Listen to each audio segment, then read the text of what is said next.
Andy pala ay tinuruan ng kanyang daddy na mag-basketball. Uy, si Robbie nahihiya pang guardian si Andy. Wow!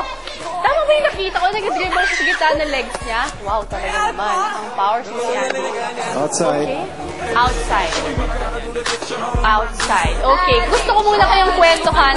Actually, ang ating mga housemates, kung meron kayo live stream, ano ninyo na pagod ang ating mga housemates dahil itong buong umaga ay meron mga skills na itinuturo sa kanila si Kuya at kasama na dyan ang survival training.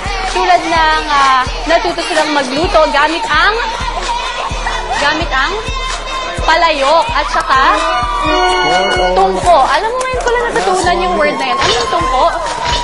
Batong kalan. Yung ginamit naman sa Celebrity Edition 1. Oo, yung kailangan na mga survival training skills tulad nito. Okay, for this round, medyo mga 45 seconds na lang ang natitira. At ang ating score ay 4 all. Nako, ayan na.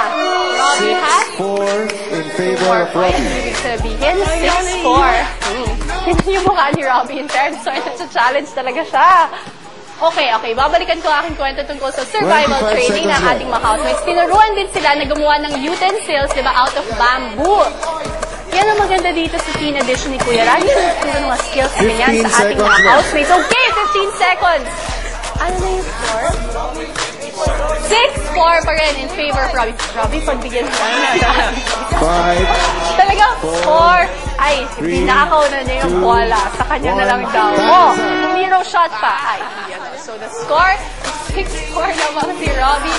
Dito kay Annie. Mamaya makakalaban naman dito si Andy ay si Nan. Nako, dito natin malaman yan. Magbabalik ang Uber.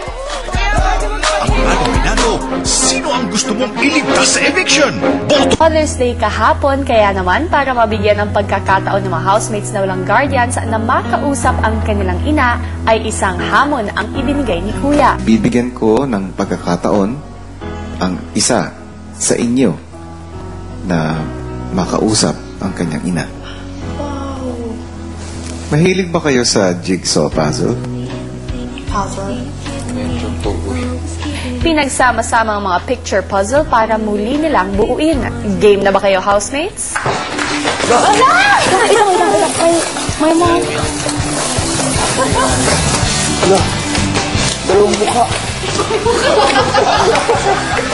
Hindi ko naman tanda yung mukha ni Mama. Wala na. Wala na Mama. Kakatapos lang ng kaarawan ng Mami Priscilla, kaya masigasig siyang manalo. Oh, Priscilla! Mommy, help me! Valerie, go Valerie! Go, AJ!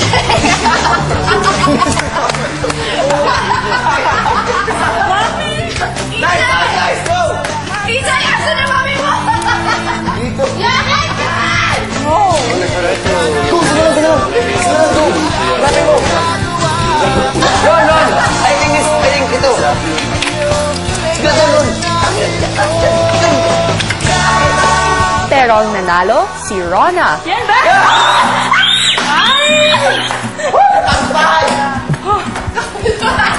Housemates, meron na tayong panalo.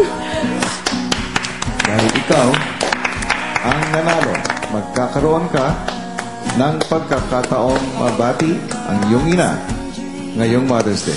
Thank you po. Pagkatapos ng game, may napansin ang ibang housemates. Mami, yan ni Yusuf, oh! Ay, hindi sa akin to! Sabi ko eh! Mami!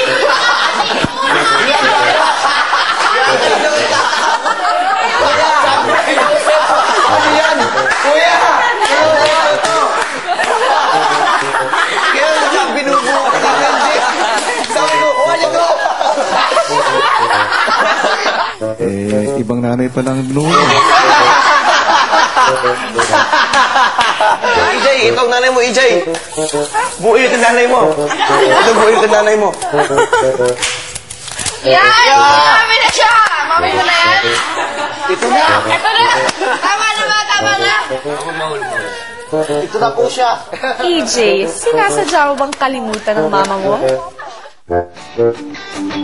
Blurred naman pala kasi yung picture. Baka hindi nakilala ni EJ yung mama niya. Pero congratulations nga dito kay Ron. Ako nakita naman natin kagabi ang heartfelt meeting niya sa kanyang mommy. Muli, Happy Mother's Day sa lahat ng mga mommies. And eto naman guys, it's time to remind you na patuloy lang yung pagboto sa aming poll kung sino ang housemate ang gusto yung maging biktima ng pagiging clumsy nila Andy.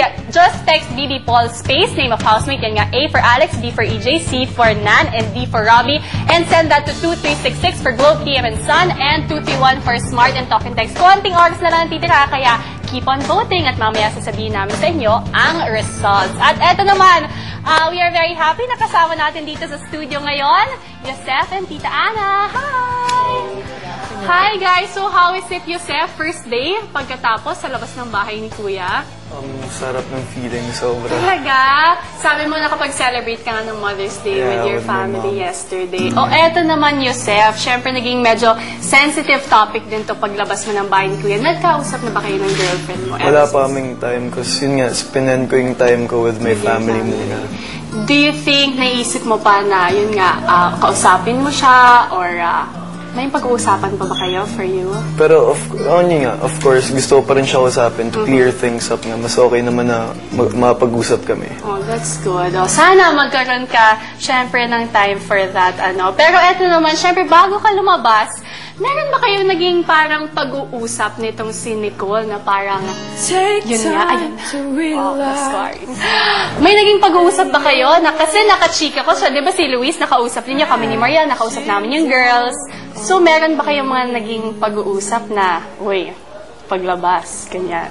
Wala naman. Sinabi lang namin na parang kita-kita na lang outside. Talaga? Iba yung sinabi sa amin ni Nicole. Nahihintayin ko siya. Secret. De, joke lang. De. Sinabi naman ni Nicole na yun nga, parang pag-uusapan niyo daw yung mga bagay-bagay paglabas niyo. Tama ba yun? Do you think na dito sa paglabas mo sa outside,